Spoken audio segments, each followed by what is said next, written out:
Farhana, kaarawan ko na bukas. Gusto sana kitang imbitahan. Punta ka ha? Salamat, Annalyn, pero kailangan ko muna magpaalam kay Mama. Sige, naiintindihan ko. Sana payagan ka.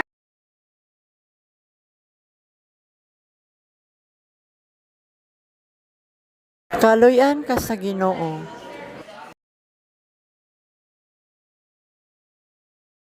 Assalamualaikum. Waalaikumsalam watakulay. Kumusta ng araw mo ngayon? Pipiya din, Omi, alhamdulillah. Omi, inimbitahan po kasi ako ni Annalyn sa birthday niya bukas. Pwede ba akong pumunta? Kilala ko naman si Annalyn. Mabuti naman siyang bata. Sige, maaari kang pumunta.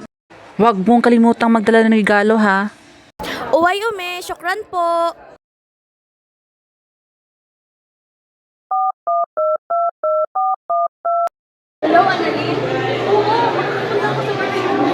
Yay, salamat Farhana. Excited na ako makita ka.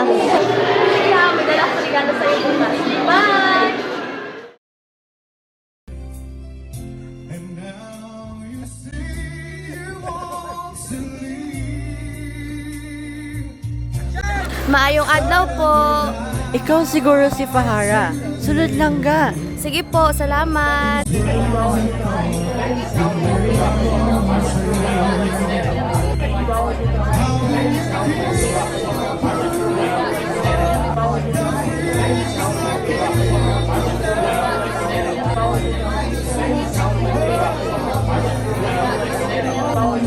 Hi, Annalyn. Happy birthday.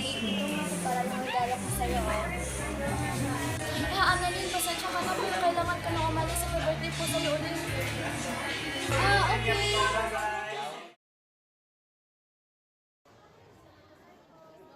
Assalamualaikum. Waalaikumsalam Annalyn. Tuloy ka.